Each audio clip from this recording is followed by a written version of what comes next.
Oke teman-teman, marilah sebelum mengawali diskusi kali ini, mari kita berdoa kepada Tuhan Yang Maha Esa biar diberikan kelancaran. Doa mulai.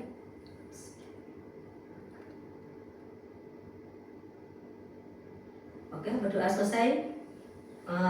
Untuk diskusi kali ini kita akan membahas yaitu hukum acara peradilan agama. Jadi untuk sementara ini semuanya kita akan diskus dari atas namanya Bu Sinta, Mutia, Nani sama Dandi.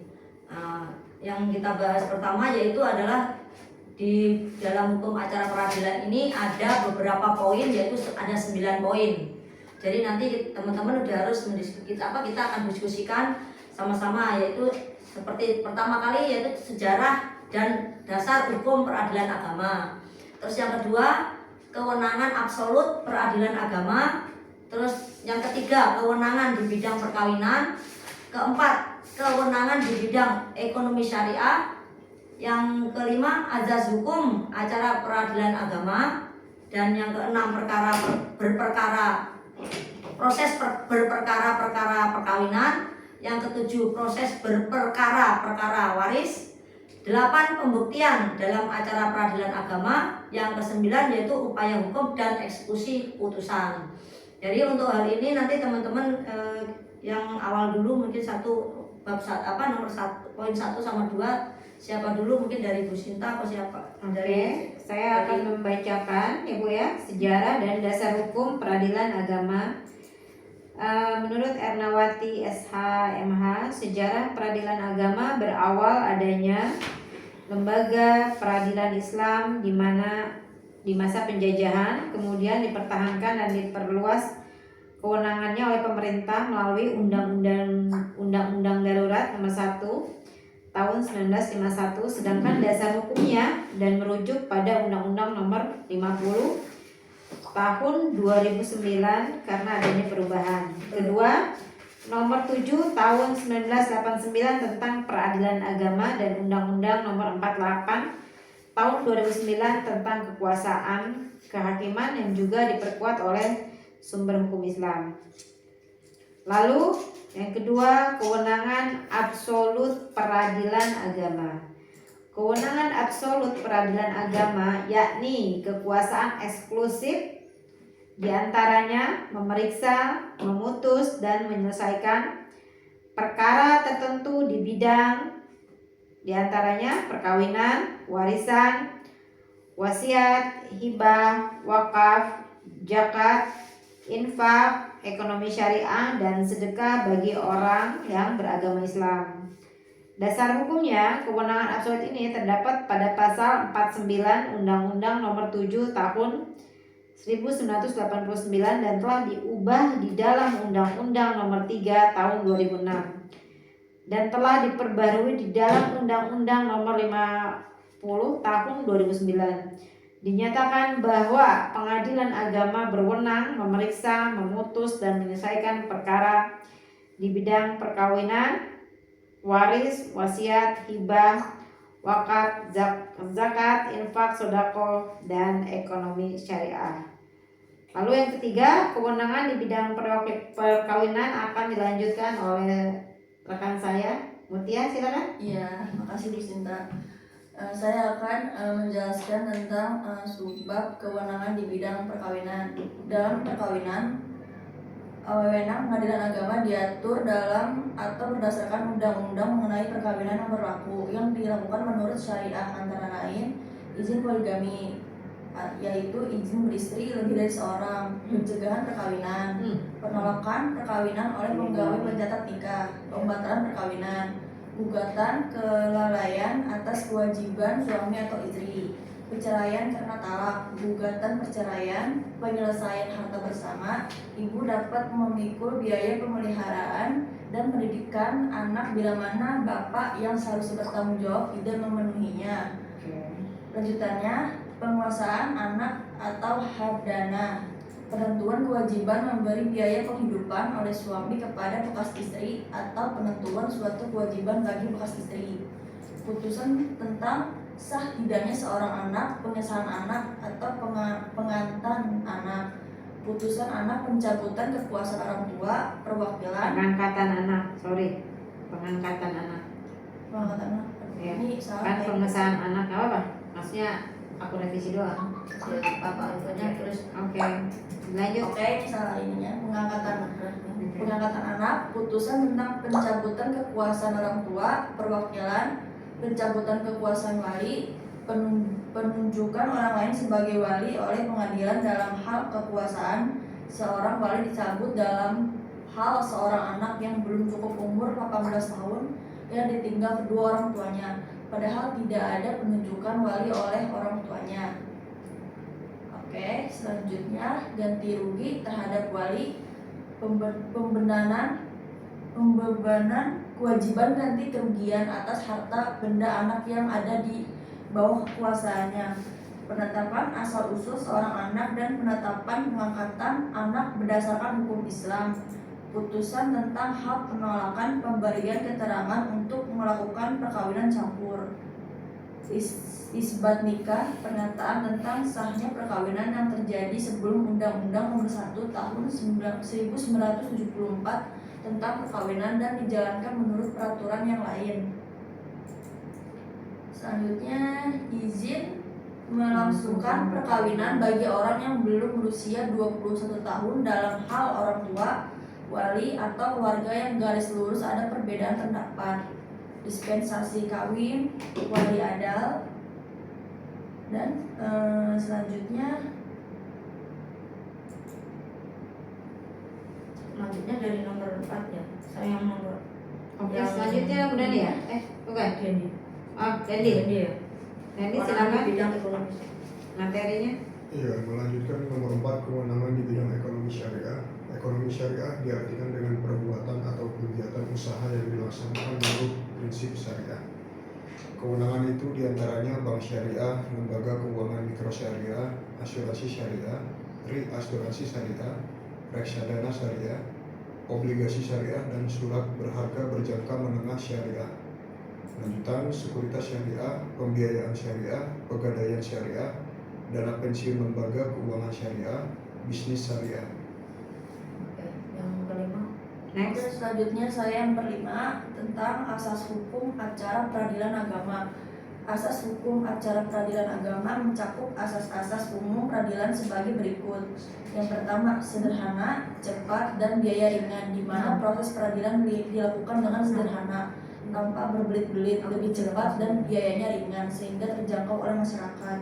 Yang kedua, persidangan terbuka untuk umum, di mana sidang yang seharusnya dilaksanakan secara terbuka untuk umum kecuali ada pengecualian yang diatur oleh undang-undang semisal untuk melindungi kepentingan tertentu. Yang ketiga, kesamaan di muka hukum, di mana hakim harus memperlakukan semua pihak yang berperkara secara sama tanpa membeda-bedakan status sosial, ras, agama, suku, dan jenis kelamin. Yang keempat, legalitas, di mana peradilan didasarkan pada peraturan perundang-undangan yang berlaku. Yang kelima, aktif memberi bantuan, di mana hakim selalu berperan aktif untuk membantu para pihak dalam mencari kebenaran dan keadilan. Yang keenam, asas kasus peradilan agama meliputi asas personalitas keislaman untuk yang beragama Islam, yang mana pihak yang bersengketa sama-sama beragama Islam, dan ketika hubungan hukum yang disengketakan, misalkan perkawinan, dilakukan berdasarkan hukum Islam. Mediasi, khusus pada perkara cerai, hakim diwajibkan untuk berupaya mendamaikan para pihak, bahkan dalam perkara perdata lainnya. Mediasi menjadi upaya hukum yang harus ditempuh sebelum sidang dilanjutkan. Oke, selanjutnya nomor 6 dilanjutkan oleh Ya, melanjutkan nomor 6, proses berperkara perkara perkawinan. Proses berperkara perkawinan umumnya meliputi 1. Pendaftaran gugatan atau permohonan, 2. Pemanggilan para pihak, 3. Mediasi, 4. Pembacaan gugatan, 5. Replika atau jawaban pihak penggugat, 6. Duplik atau jawaban dari tergugat, 7. Pembuktian, 8. Kesimpulan, 9. Musyawarah majelis hakim, 10. Putusan hakim. Tahapan pendaftaran, di mana penggugat atau pemohon semisal suami untuk cerai talak terhadap istri, maka harus mendaftarkan gugatan di pengadilan agama. Penggugat menyiapkan dokumen yang diperlukan seperti KTP, KK, buku nikah, dan dokumen lainnya sesuai jenis perkara bersama pembayaran biaya perkara dengan panjar di bank atau melalui sistem e-card. Tahapan persidangan yakni pemanggilan sidang, di mana pengadilan memanggil kedua belah pihak untuk menghadiri sidang dengan upaya perdamaian. Jika tidak berhasil, maka dilanjutkan ke tahap mediasi formal. Pembacaan gugatan, di mana hakim akan membacakan gugatan kedua belah pihak dalam sidang tertutup untuk umum. Jika perkara perceraian, pihak tergugat atau termohon diberikan kesempatan untuk menyampaikan jawabannya. Berikutnya replik dan duplik, di mana penggugat dapat menanggapi jawaban tergugat dan tergugat atau pemohon dapat menanggapi jawaban tergugat. Berikutnya pembuktian, di mana para pihak mengajukan bukti-bukti baik berupa surat maupun saksi. Berikutnya kesimpulan, di mana para pihak mengajukan kesimpulan dan musyawarah majelis hakim mendiskusikan secara internal untuk mencapai putusan. Berikutnya putusan hakim dibacakan setelah musyawarah, di mana tahapan putusan meliputi upaya hakim dikarenakan tidak adanya kepuasan sehingga ada peninjauan kembali. Bila sudah tidak ada kedua belah pihak telah menerima keputusan hakim, seterusnya akan ada ikrar talak. Suami mengucapkan ikrar talak di depan pengadilan dalam jangka waktu yang ditetapkan. Setelah itu akan ada penerbitan akta cerai setelah putusan berkekuatan hukum tetap. Akta cerai atau salinan penetapan isbat nikah atau isbat nikah dapat diterbitkan oleh pengadilan setelah semuanya diselesaikan. Baik. Yang ketujuh yaitu proses berperkara perkara waris. Dalam hal ini proses berperkara waris dimulai dengan mendaftarkan gugatan ke pengadilan agama untuk yang beragama Islam dan pengadilan negeri untuk yang beragama selain Islam. Setelah persiapan berkas surat gugatan, surat keterangan ahli waris ini dan dokumen terkait lainnya untuk mendaftarkan dan membayar biaya perkara di dalam proses pemanggilan di sidang, upaya damai, dan jika gagal dilanjutkan dengan proses pembacaan gugatan atau jawaban tergugat, replik penggugat, deplik tergugat. Setelah pembuktian akan ada kesimpulan. Putusan akan dibacakan setelah adanya musyawarah hakim dengan pihak yang tidak puas dapat mengajukan banding setelah 14 hari putusan dibacakan. Jika putusan yang telah berkekuatan hukum tetap atau BHT maka dapat dilaksanakan. Untuk yang ke-8 yaitu pembuktian dalam acara peradilan agama. Pembuktian dalam peradilan agama mengacu kepada penggunaan 5 alat bukti yang sama dengan peradilan umum, diantaranya surat saksi, persangkaan, pengakuan, dan sumpah berdasarkan sistem hukum secara acara perdata yang berlaku, yakni atau Harrison Islands Reglement atau peraturan hukum acara warisan kolonial Belanda dan kitab undang-undang hukum perdata. Itu adalah pembuktian dalam peradilan agama untuk pembuktiannya. Dan pembuktian tersebut akan dibebankan pada pihak yang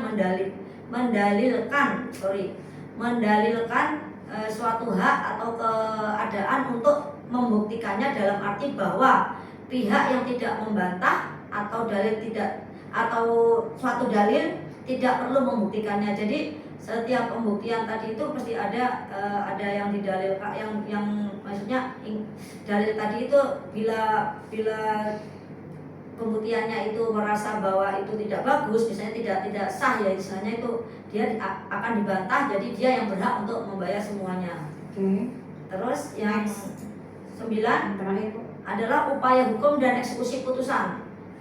Upaya hukum dilakukan untuk melawan putusan hakim jika tidak puas. Untuk eksekusi sendiri, pelaksanaan putusan pengadilan yang telah berkekuatan hukum tetap oleh pengadilan. Terus untuk upaya hukum itu sendiri terdiri dari banding, kasasi, versteck atau putusan yang dijatuhkan tanpa kehadiran tergugat, dan peninjauan kembali. Keempatnya bertujuan menunda eksekusi atau mempercepat eksekusi jika putusan tersebut memiliki kekuatan eksekusi terlebih dahulu. Jadi di mana eksekusi bertujuan memastikan bahwa pihak yang menang terpenuhi secara paksa jika pihak kalah tidak mau melaksanakan putusan secara sukarela. Terus lanjut, tujuan eksekusi putusan bertujuan memastikan hak pihak yang menang terpenuhi sesuai putusan yang telah berkekuatan hukum tetap.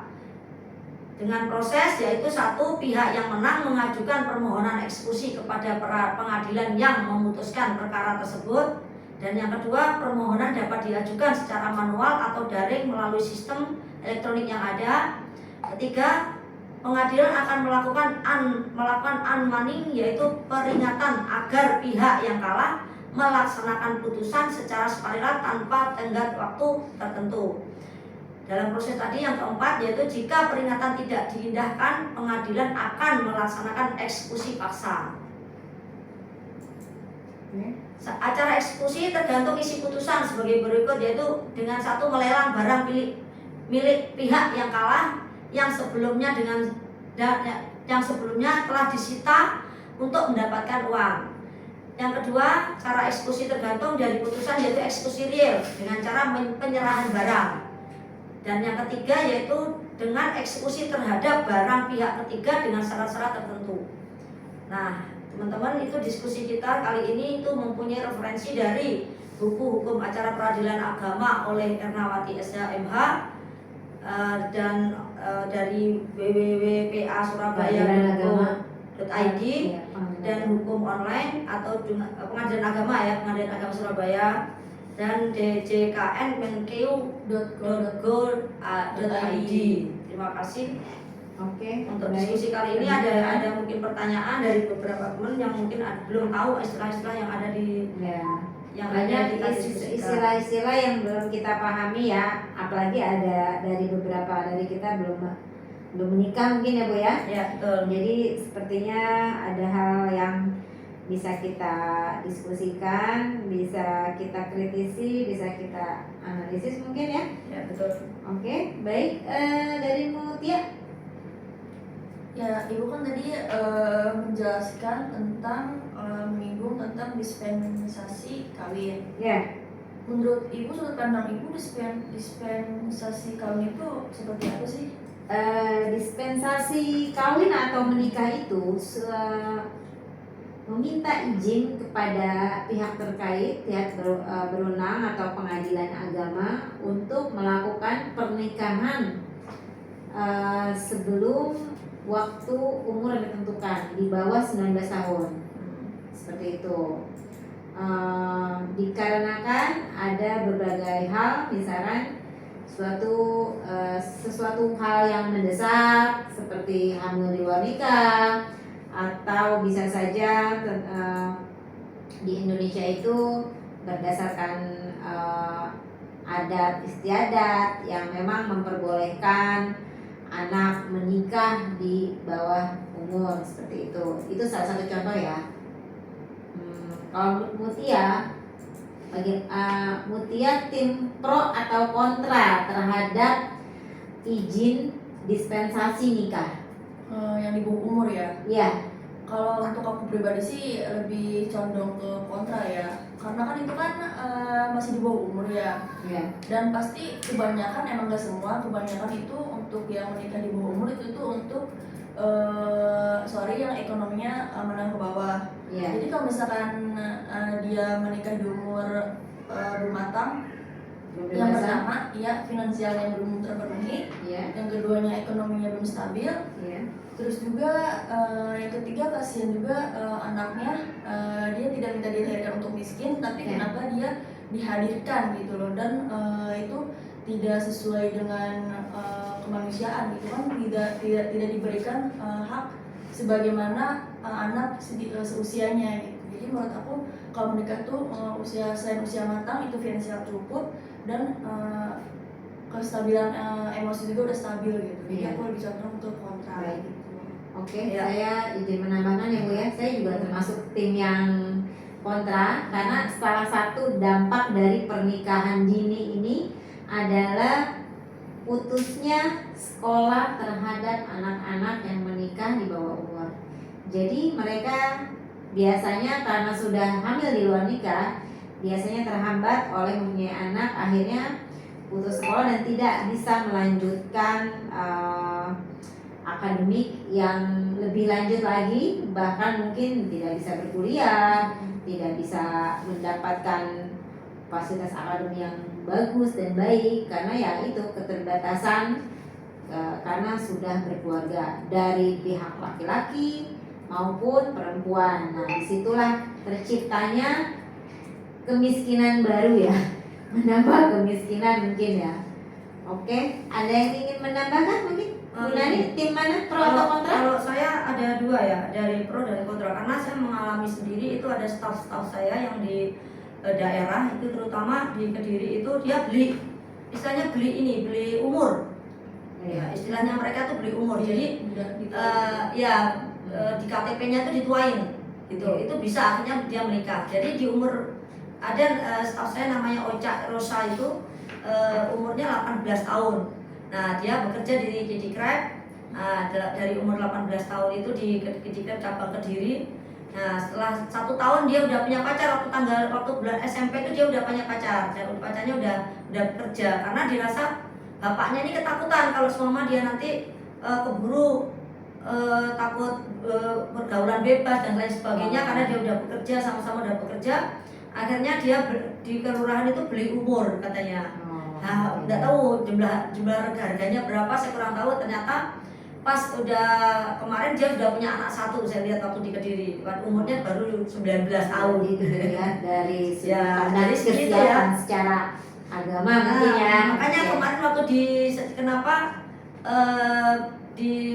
kita belajar hukum, waktu kasusnya ada anak yang kapan anak yang kena hukum, misalnya kasarnya seperti itu. Ternyata bukan 18 tahun tapi 18 tahun dan sudah menikah. Itu dia udah kena Subjek hukum seperti itu. Jadi itu sudah dianggap dewasa. Jadi saya pikir kalau memang mereka sudah berkecukupan ataupun apa, itu kan relatif.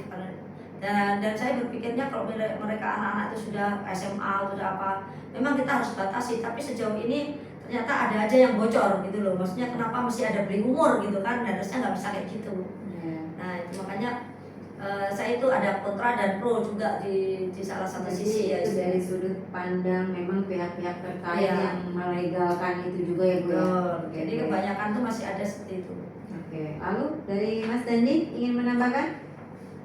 Udah cukup jelas Bu. Cukup, oke. Baik, untuk materi selanjutnya apakah ada yang bisa kita diskusikan kembali? Untuk Ibu apa ada pertanyaan buat saya? Oke,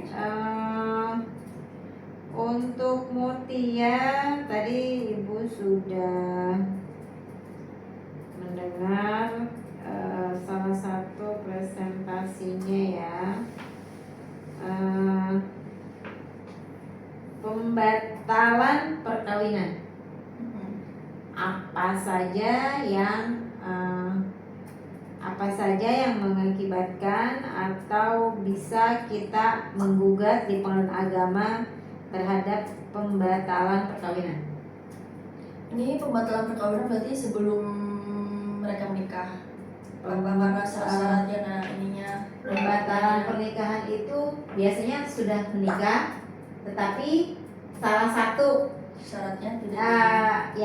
Salah satu penggugatnya itu biasanya dari pihak laki-laki atau perempuan menggugat untuk membatalkan pernikahan, atau dari keluarga salah satu yang menikah tersebut. Ya, menurut saya pembatalan pernikahan itu kalau misalkan terjadi karena salah satu dari keluarga tersebut, Ya.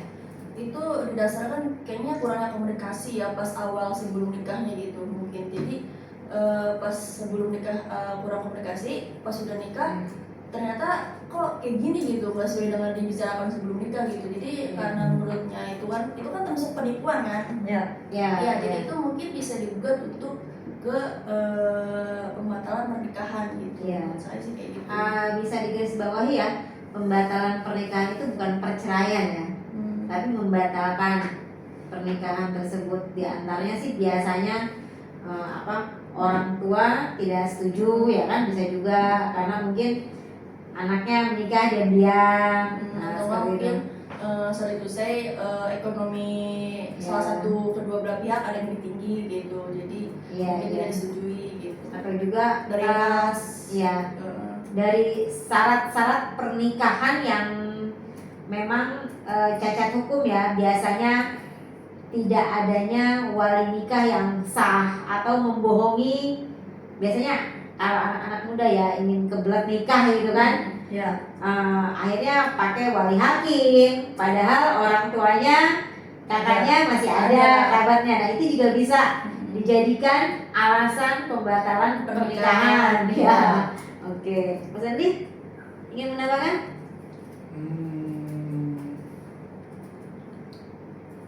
Nggak ada sih, cukup. Ada. Bu Nani? Hmm. Cukup. Oke. Next. Apalagi selanjutnya? Diskusikan. Oh iya. Tadi saya lihat ada wali adal ya. Coba Mas Andi, apa yang maksud dengan wali adal itu? Wali adal itu wali berdasarkan nasab, Bu. Jadi Oh. seperti ayah, kakek atau saudara laki-laki.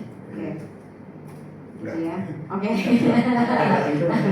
Oke. Boleh nggak bertanya nih? Iya. Oke. Jika nih ya, kalau misalkan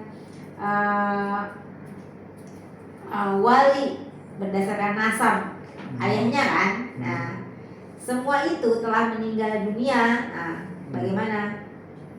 Iya, kalau itu sih bisa juga diwalikan ke ke hakim bisa, Oke. atau mungkin melalui pembuka agama juga bisa.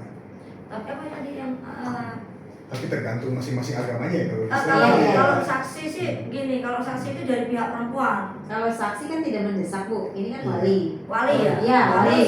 Wali itu harus Perempuan. ini. Maksudnya kalau kita misalnya nikah, itu kalau misalnya bapak kita meninggal, berarti adik atau kakak. Iya. Iya. Tadi Yang kan dari kita, turunan Iya. dari kita tadi kan perempuan.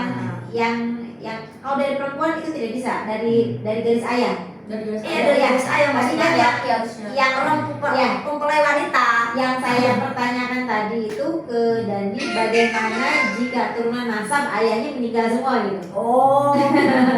Gitu. Berarti kan tadi jawaban Dandi bisa memakai wali hakim, ya kan? Nah, sekarang ada satu pertanyaan lagi nih Dan, siap-siap nih. Nah, ya jika di Indonesia kan begitu banyaknya keluarga yang berpoligami ya. Jadi misalkan ada dari istri pertama lahirlah anak laki-laki, ya kan? Dari istri kedua lahirlah anak perempuan. Nah, lalu bapaknya meninggal. Berarti yang menjadi walinya itu kan bisa dong kakaknya. Karena dari ayahnya kan satu bapak lagi Bu, ya kan? Nah, jika si kakak tiri tersebut, kakak bukan tiri ya, kalau itu kakak satu bapak ya, satu kandung ya, itu tidak mau menikahkan atau tidak mau menjadi wali, sedangkan nasab dari ayahnya sudah tidak ada semua, jadi tinggal kakak kandungnya itu, bagaimana? Iya, itu panjang. Dia bilang nggak mau jadi wali gitu. Ya, Iya, nggak boleh nah, ditarik. maksudnya kalau memang Mungkin tidak, dilihat dulu kali Bu ya, Iya. alasannya apa kali ya, alasan dia kenapa. Tetap bisa wali aja, wali hakim. ya tetap ya bisa ya, ya. Yang penting Kalau Kadang dia nggak kan- mau, kenapa? iya. Ya kadang kan mungkin ya karena merasa Ya kayak ngapain aku apa mewalikan namanya, yang bukan saudara kandung gitu. nah Jadi, gitu bisa kan. jadi seperti itu. Cuma kan apa ya istilahnya, kalau memang pernikahan itu kan memang ini ya, apalagi kalau itu nanti akan menyangkut warisan dan sebagainya kan. Biasanya ada mereka ini, mau nggak lo gue nikahin lo, terus warisan lo buat gue gitu kan. Biasanya ada kayak gitu. Jadi nggak ada, tapi tetap kita berprinsip bahwa hubungan pernikahan itu harus ada saksi ya. Misalnya kalau memang dia, contohnya aja kenapa kita ada ijab siri, nikah siri itu sah nggak? sah di mata agama. Ya di mata Ada agama, saksi, tapi kan ada wali. anaknya itu kan udah dapat apa-apa misalnya kayak gitu, tapi bisa dapat apa-apa gitu loh. Jadi itu perlu Bisa sekarang kan kita Ya. udah ada putusan Makanya. MK kan. dengan diskusi ini kan kita nanti akan tahu bahwa kalau kita menikah sama kayak orang Jawa gitu, oh bebetnya kayak gimana, bibitnya seperti apa, itu memang ternyata penting gitu. Bobot, bibit, bobot itu ternyata penting gitu kan. Jadi awal-awal kita itu alih-alih ya terus terang aja. Contoh kalau kita menikah misalnya dengan duda, misalnya, contohnya saya udah ini ya misalnya alami lah istilahnya gitu. beneran ini kita diskusi benar. Itu paling pelik banget. Pasti pelik banget itu anak Tidak hanya gunanya saja, seperti mungkin itu. keluarga saya memang backgroundnya itu keluarga yang berpoligami ya. Ya. Salah satunya ibu saya dan bapak saya berpoligami. Memang setelah kepala keluarga meninggal itu complicated lah ya. Dari masalah warisan, wali dan sebagainya gitu. Jadi saya udah ngeplotin gitu, wah itu nanti akan terjadi. Jadi sebelum kita itu mau melangkah itu kita sudah harus mikirin, waktu kalau terjadi nanti saya begini. Solusinya Jadi seperti apa ya seperti kan? itu. Ya. Jadi saya sekarang udah aman, misalnya nggak ada masalah, nggak ada ini kan, udah lu itu yang di sana, gue yang di sini, gitu. Kita udah ada perjanjian seperti itu. Nah, gitu. itulah gunanya kalau masalah warisan, iya perjanjian pranikah. Oke, tadi Mutia mau ada yang sempat apa komen soal perjanjian pranikah? Ya perjanjian pernikah itu sebenarnya penting banget ya kalau untuk menurut beberapa orang, tapi kayaknya kalau untuk menurut beberapa cowok, misalkan cewek untuk membuat perjanjian pranikah, mungkin takutnya ada beberapa cowok yang berpendapat kayaknya lu berarti kan terus dong sama gua gitu kan, kayak gitu kan. Berarti kalau misalkan gua nggak sesuai dengan kriteria yang lu tulis itu, berarti lu menolak gua dong, berarti lu maksudnya menerima gua karena gue sesuai dengan kriteria yang mau tulis gitu, tapi bukan karena cinta gitu. Itu gimana? Apa mau dilanjut? Apa karena yaudahlah gue ini aja lah cari yang Memang kalau di Indonesia hal-hal seperti perjanjian pranikah itu sepertinya akan menguliti laki-laki ya sepertinya ya kan. Jadi insecure gitu kan. Balik lagi makanya kita harus menikah dengan orang yang value yang sama ya kan dengan kita, pandangannya sama ya Bu ya. Iya betul. Jadi bobot tadi itu penting banget. Jadi apapun misi dan visi kedepannya itu sama. Jadi ketika seorang wanita mengajukan perjanjian pranikah sebelum menikah ya pasti mereka akan menyetujuinya. Iya. Balik lagi ke apa coba? Ya itu sumber daya manusianya itu sendiri ya kan. Seperti apa? Sebagai laki-laki ya. Gitu kan. Kalau memang dia berpendidikan, apalagi sarjana hukum gitu pasti oke-oke aja deh kayaknya. Jadi gimana sebagai laki-laki? Kalau jika pasangan kamu ingin membuat perjanjian pranikah sebelum menikah? Nggak jadi masalah. Oke, masalah ya. Oke. Harta masing-masing ya. Iya. Utang masing-masing dong. Iya masing-masing. Oke.